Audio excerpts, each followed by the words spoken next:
Boa noite a todos. Boa noite. Vamos agradecer aí mais uma vez essa oportunidade, né? De estarmos aqui para poder estudarmos os ensinamentos de Jesus à luz da doutrina espírita. Hoje dando sequência ao estudo do Evangelho segundo o Espiritismo, no capítulo 7, versículos de 3 a 6, que é intitulado Aquele que se eleva será rebaixado. E o item 3, ele é retirado do Evangelho de Mateus, no capítulo 18, versículo de 1 a 5, que diz o seguinte: Por essa ocasião, os discípulos se aproximaram de Jesus e lhe perguntaram: Quem é o maior no reino dos céus? Então, os discípulos, né? Eles estavam preocupados com quem seria considerado maior no reino dos céus. Eles que estavam ali já há algum tempo seguindo Jesus, tinham essa preocupação em mente. Por quê? Porque a única estrutura que eles conheciam, né, era essa estrutura de poder humana que nós há muito tempo colocamos e seguimos até hoje, né? Você tem a estrutura de um Estado, onde você tem um chefe maior e tem outras pessoas um pouco abaixo, né, no escalão de poder. Eles conheciam o sistema militar, onde você tem os generais e tem ali os subordinados abaixo. Conhecia o sistema religioso, né, onde tinha lá os sumos sacerdotes e outros que vinham abaixo. Então esse era o tipo de sistema que eles conheciam, que é um sistema que a sociedade num todo implantou em todos os lugares do mundo. E eles tinham essa preocupação. E no reino do céu? Como que é essa organização? Quando eu chegar no reino do céu, em que colocação eu estarei? Né? Em que patamar eu estarei? Então, eles tinham essa preocupação porque até aquele momento eles tinham um pouco de dificuldade de compreender os ensinamentos de Jesus. Isso começa a ficar mais claro para eles depois da morte de Jesus. Que aí é que a gente vai ver que eles, né, conseguem começar a passar, né, a pregar o ensinamento de Jesus de uma forma mostrando que eles tinham conseguido compreender melhor. Mas enquanto eles estavam com Jesus, eles ainda tinham essas dificuldades. Então eles fazem essa pergunta porque a preocupação deles naquele momento era essa. Que lugar que eles estariam? Deles, qual seria o maior?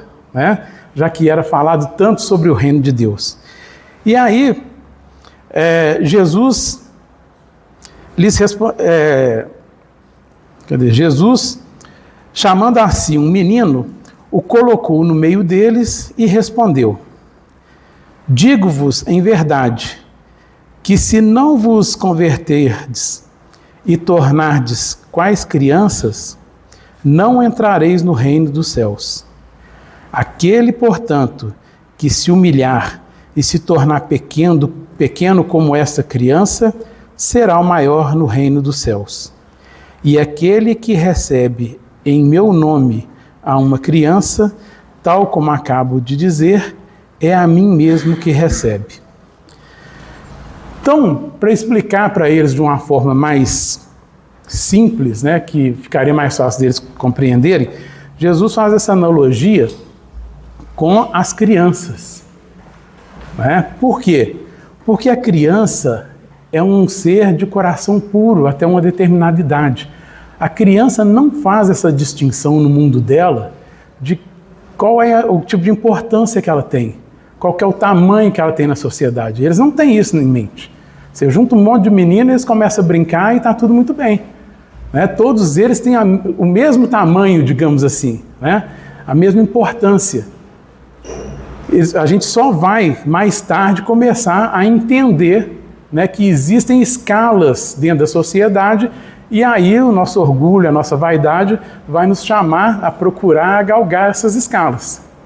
Mas Jesus deixa claro aqui que não é esse o intuito que a gente tem que ter. O intuito é permanecer com o coração simples como o coração das crianças, que não se preocupa com essas coisas. A preocupação das crianças é de manter a humildade e de uma fé enorme que eles têm nos provedores. Porque as crianças são extremamente frágeis e necessitadas dos seus provedores. Muito semelhante a nós, que somos extremamente frágeis e também necessitados do nosso provedor, que é Deus. Deus provém tudo aquilo de que nós necessitamos. E nós somos necessitados disso. Então nós precisamos ter preocupação de qual lugar que nós estaremos, né, no outro plano, no plano espiritual. Essa não é uma preocupação que a gente tem que ter. A gente pode até ter essa preocupação no sentido de como nós vamos estar trabalhando a favor do próximo quando chegarmos no plano espiritual. Essa é a preocupação que a gente tem que ter, e não o tamanho que a gente tem, né? A gente vê que até no nosso lar, que tem aqui a mandala aí com o mapa do nosso lar, o André Luiz nos conta que lá tem também a sua divisão. Tem um governador lá, tem os ministros. Mas lá a gente percebe que eles não ligam importância para esses cargos. Eles ligam importância para o trabalho que eles precisam fazer dentro da seara do Senhor. Essa é a preocupação deles. Então, essa é a preocupação que a gente tem que ter. O quão nós estaremos preparados para trabalhar na seara do Senhor. E a preparação começa aqui, hoje, agora, né? O item 4, ele também é tirado do Evangelho de Mateus, no capítulo 20, versículos de 20 a 28, que diz o seguinte: Então, a mãe dos filhos de Zebedeu se aproximou dele com seus 2 filhos e o adorou, dando a entender que lhe queria pedir alguma coisa. Disse-lhe ele: Que queres? Manda, disse ela, que estes meus 2 filhos tenham assento no teu reino, um à tua direita e o outro à tua esquerda.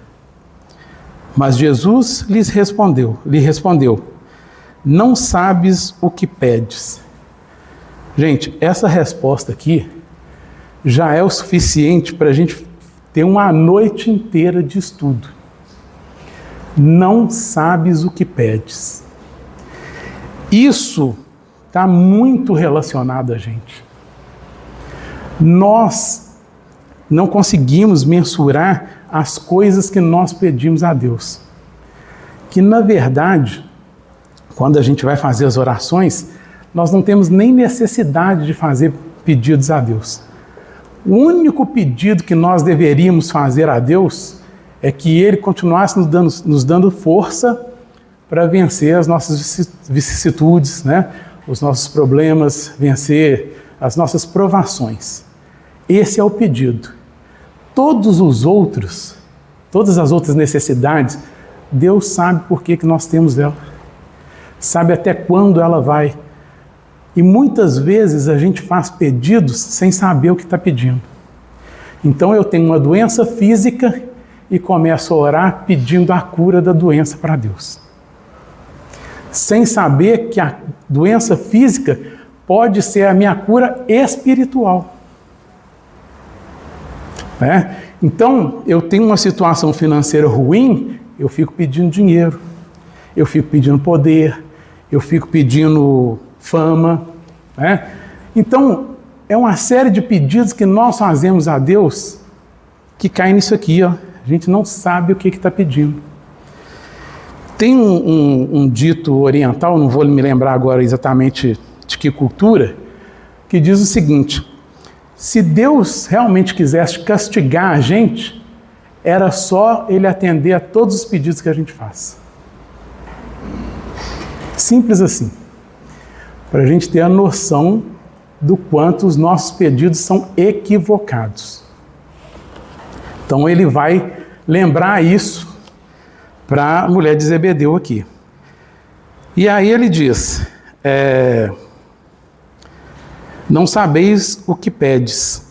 Podeis vós ambos beber o cálice que eu vou beber? Então pergunta para os dois irmãos se eles poderiam beber do cálice que ele iria beber. E eles respondem, né?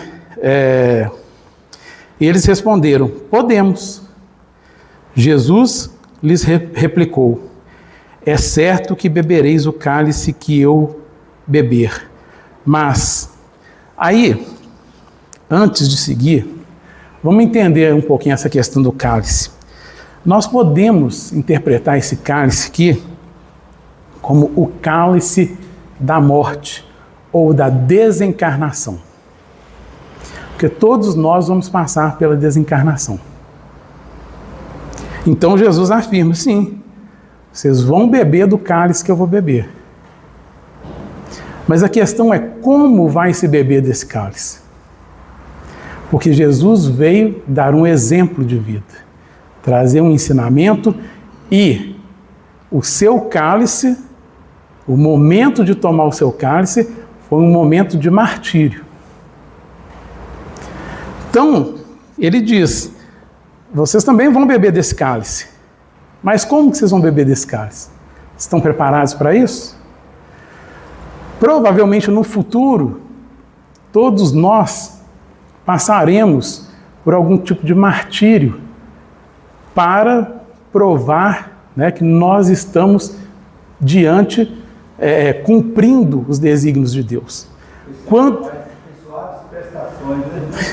Não, talvez quando a gente atingir a condição de Cristo, a gente possa fazer isso, vir no mundo inferior, dar o exemplo, né, e sabendo que seremos martirizados por isso.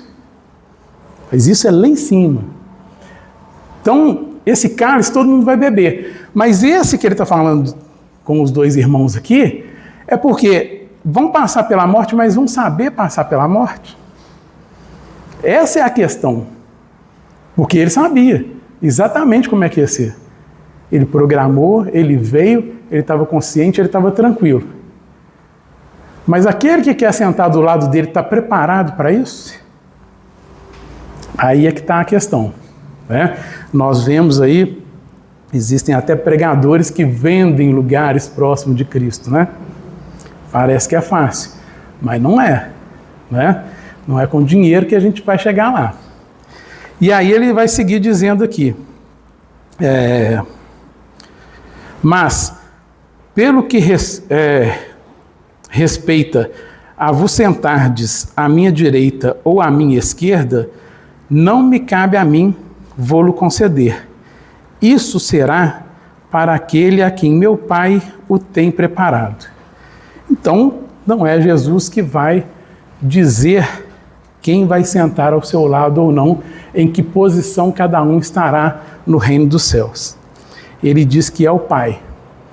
Mas como que o Pai faz isso? O Pai faz essa seleção através das leis divinas que ele coloca para a gente.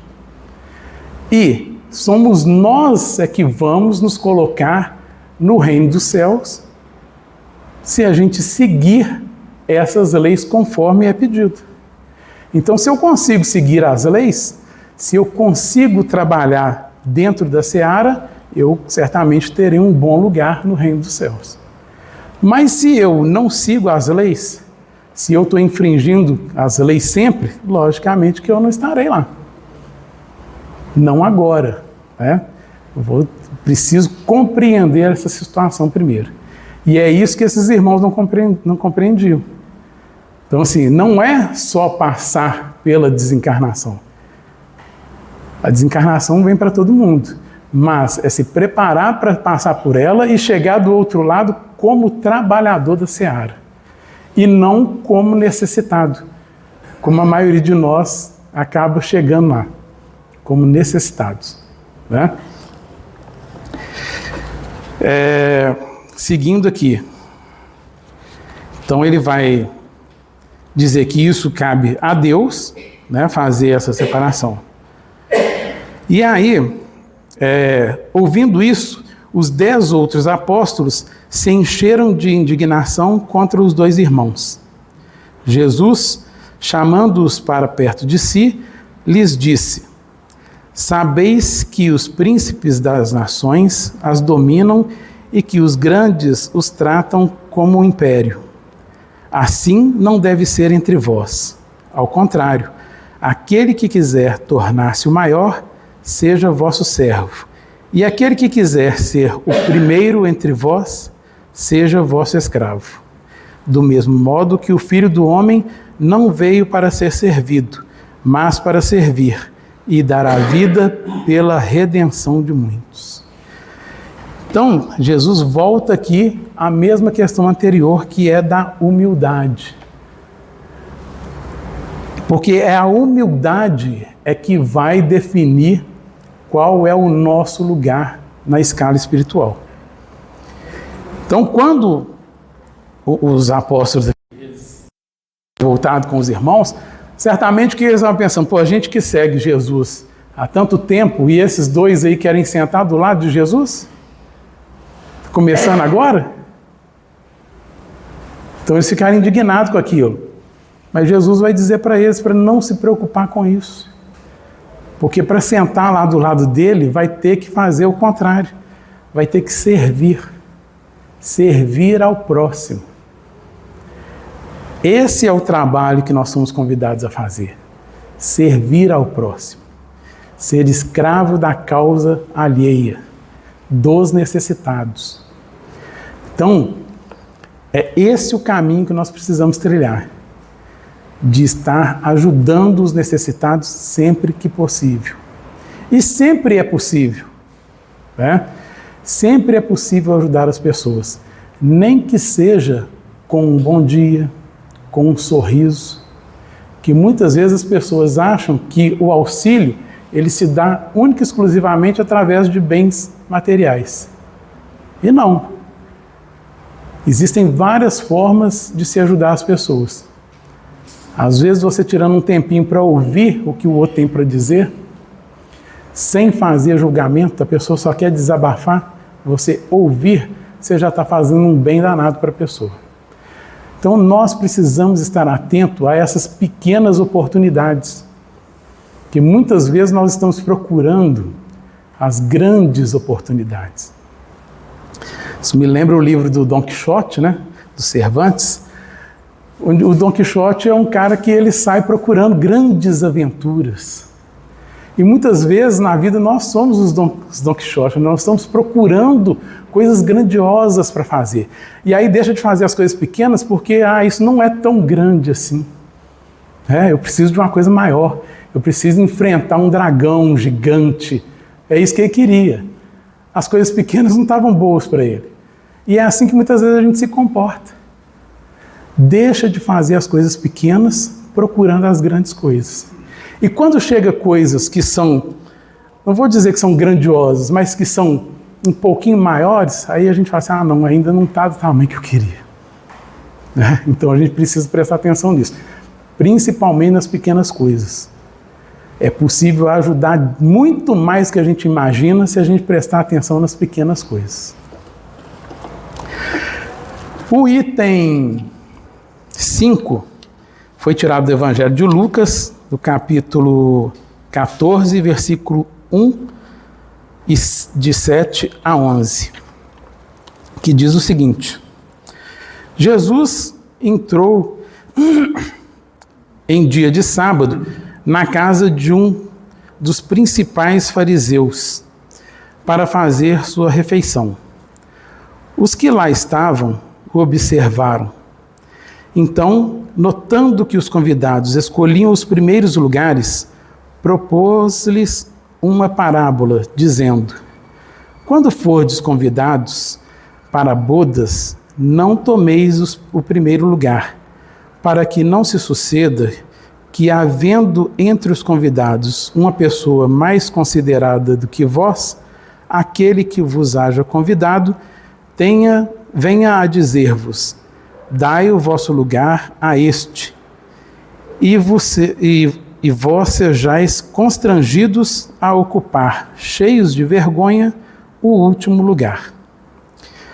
Quando fordes convidados, ide colocar-vos no último lugar, a fim de que, quando aquele que vos convidou chegar, vos diga: meu amigo, venha mais para cima. Isso, então, será para vós um motivo de glória diante de todos os que estiverem convosco à mesa. Porquanto todo aquele que se eleva será rebaixado, e todo aquele que se abaixa será elevado. Mais uma vez, Jesus vem trazer essa visão de humildade, reforçar para a gente, bater nessa tecla de que a humildade é o caminho mais fácil para a gente chegar até o reino de Deus. Porque muitas pessoas, a vaidade, né, e o orgulho faz com que a gente muitas vezes nos veja numa condição que realmente a gente não tem. Então, às vezes as pessoas, por questões financeiras, acham que são mais do que as outras, às vezes por questões de beleza estética, por questão de fama, de poder, começam a se achar que é mais do que os outros. E mesmo em casas religiosas, né, você pode encontrar uma pessoa que acha que é mais que a outra porque veio na casa espírita fazer uma palestra. Acha que é mais que a outra porque vem na casa espírita ajudar a servir a sopa aos necessitados. Acha que é mais que os outros porque faz a campanha do quilo no domingo. E aí, nós não sabemos do íntimo dos outros.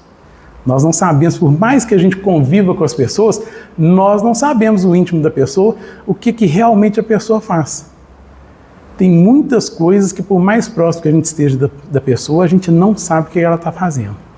E muitas vezes ela pode estar fazendo muito mais do que a gente em silêncio. Aí, o que vai acontecer? Achando que somos demais, quando chegar do outro lado achando que é demais, nós vamos ser convidados a descer para um local mais humilde, porque a pessoa que a gente estava se colocando a mais do que ela, na verdade ela fez mais que a gente, vai estar numa situação melhor. Ou seja, nós seremos convidados a nos retirarmos do lugar que a gente achou que era para a gente, um lugar de destaque, para dar lugar àquele que a gente achava que não ia ter destaque. Aqui mesmo no Evangelho tem uma passagem que fala lá, se não me engano é Lázaro o nome do mendigo, que fica na porta da mansão de um rico, e eles desencarnam, e aí o rico, quando está lá no sofrimento, ele olha para cima e vê o Lázaro lá na boa vida, né? E aí vai pedir o pai Abraão para poder voltar e contar para os irmãos deles, que eram ricos também, e estavam fazendo mau uso da riqueza. Então, é exatamente isso aqui. Não importa a condição que você tenha. O nosso convite é ser servos dos necessitados. Eu tenho muito dinheiro, ótimo. Foi uma dádiva que Deus deu para a pessoa. Então saiba fazer bom uso desse dinheiro em prol das pessoas e não só em uso próprio. Porque senão vai gozar tudo aqui na terra e quando passar para o lado de lá, não tem nada. Né? Todo merecimento que achou que precisava ter, que era só o material, fica aqui na terra. Então nós precisamos ter isso em mente. Né? Não nos preocuparmos com a colocação que nós temos dentro da sociedade. Nós mudamos a chave. Antigamente as pessoas eram muito mais preocupadas com o que elas eram. A preocupação das pessoas é o que eu sou, ou o que eu posso vir ser. E hoje a sociedade mudou isso. Hoje as pessoas estão preocupadas com o ter. Então não é o que a pessoa é, ela está preocupada com o que ela tem. E isso tem causado um grande problema social. Né? Porque a gente deixa essa visão humanitária de lado, que é o ser, para ficar apenas atrás do ter, que é unicamente material. O ter é material, o ser é espiritual. O que eu sou, eu vou levar daqui. O que eu tenho, eu não vou levar daqui. Porque o ter é material. Então não adianta a gente perder tempo com material, porque depois a gente vai ter que voltar e fazer toda a existência novamente para aprender a voltar a chave para o ser, a procurar o ser e esquecer o ter. O Kardec, ele vai, no item 6, trazer aí, então, a explicação desses itens, né? Ele diz assim: estas máximas decorrem do princípio de humanidade de que Jesus não cessa de apresentar como condição essencial da felicidade prometida aos eleitos do Senhor, e que ele afirmou assim: bem-aventurados os pobres de espíritos, pois que o reino dos céus lhe pertence. Ele toma uma criança como tipo de simplicidade de coração e diz: será o maior no reino de Deus aquele que se humilha e se fizer pequeno como uma criança. Isto é, que nenhuma pretensão alimentar a superioridade ou a infabilidade. Então, isso também são características das crianças, né? Elas não têm esse sentimento de superioridade e nem de infabilidade. Muito antes, pelo contrário. Elas se sentem extremamente frágeis, né? Precisam de proteção, como eu disse. E não tem nenhum tipo de superioridade. É essa visão que nós precisamos ter. Porque nós estamos num mundo vivendo épocas em que as pessoas acham que já sabem de tudo. São infalíveis. Não importa o que o outro diz. Eu sou o dono da verdade. Eu já conheço toda a verdade, então eu não preciso de mais nada disso. Quando uma análise fria na escala espírita vai nos mostrar o quanto que nós ainda somos ignorantes. O quanto que nós não chegamos nem na metade da escala. Baseado no que nós estamos imaginando que nós já temos todo o conhecimento. Nós não conhecemos nada. Nós estamos dando os primeiros passos. Então, é isso que ele pede aqui. Ser como uma criança é compreender a sua fragilidade, compreender a necessidade que você tem do provedor. O provedor é Deus. Ele vai me prover de tudo aquilo que eu necessito, inclusive das coisas que eu não consigo compreender ainda. Ele vai me prover disso. O Kardec segue dizendo: a mesma ideia fundamental nos depara nesta outra máxima: seja vosso servidor aquele que quiser tornar-se o maior. E nessa outra: aquele que se humilhar será exaltado, e aquele que se elevar será rebaixado. Então, os dois itens seguintes vai trazer essa mesma visão de humildade. A humildade é o caminho para a felicidade. Não tem como a gente chegar na felicidade sem conseguir ser humilde. Não há como chegar na felicidade sendo orgulhoso, sendo vaidoso, passando por cima das pessoas.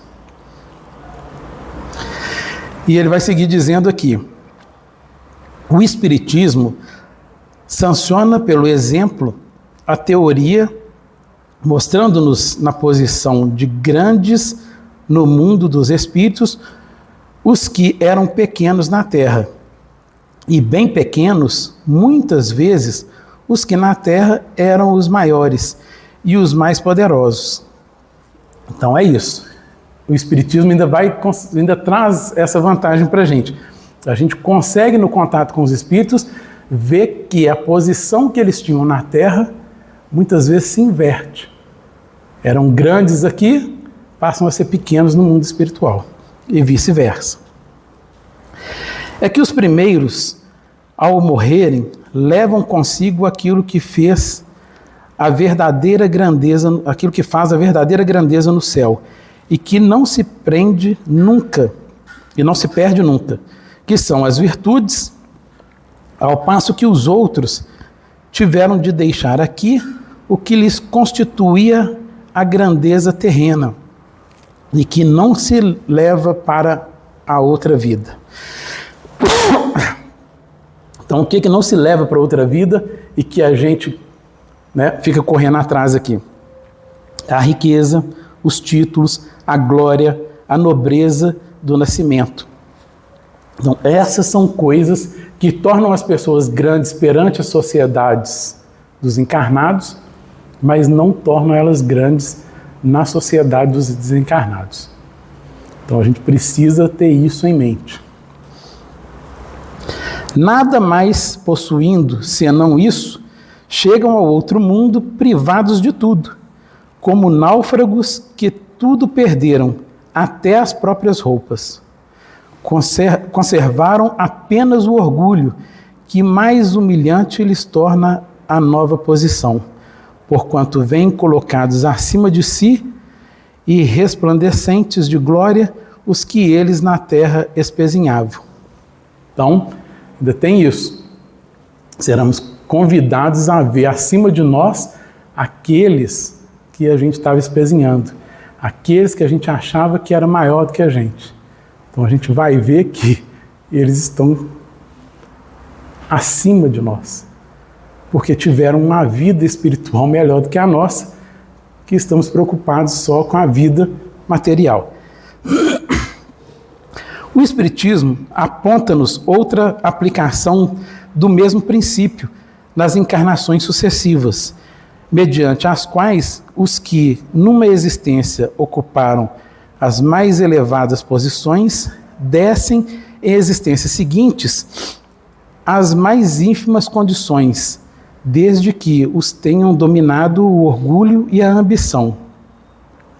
Então, outra coisa que o Espiritismo nos traz, que é deixar claro para a gente que a posição que nós temos hoje pode se inverter na próxima vida, na próxima encarnação. Então não tem motivo nenhum. Qualquer pessoa sensata vai chegar à conclusão que não faz sentido nenhum eu desfazer de alguém pela condição que ela está hoje, sabendo que amanhã eu posso estar na mesma condição dela. Que sentido que faz isso? Quando a gente tem esse conhecimento. Então eu tenho muito dinheiro hoje e estou desfazendo de quem não tem. Amanhã eu vou vir como uma pessoa que não tem. Então, tenho muita beleza hoje, aí eu desfaço daqueles que não têm tanta beleza assim, eu me acho mais. Na próxima vida, vai vir desprovido de beleza. É assim que Deus vai nos dando a oportunidade de compreender o funcionamento das coisas e aprender a caminhar no caminho correto. E o Kardec finaliza dizendo assim: não procureis, pois, na terra os primeiros lugares, nem vos colocar acima dos outros, se não quiserdes ser obrigados a descer.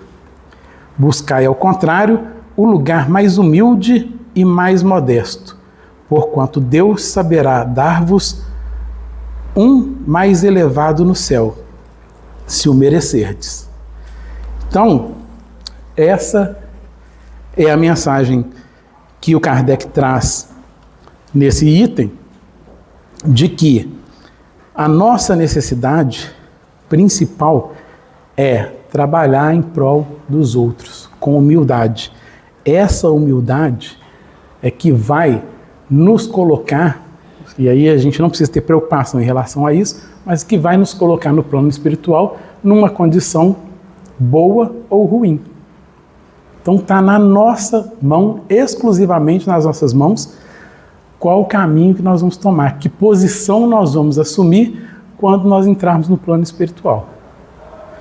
Temos dois caminhos. Podemos entrar como trabalhadores do Cristo ou podemos entrar como necessitados.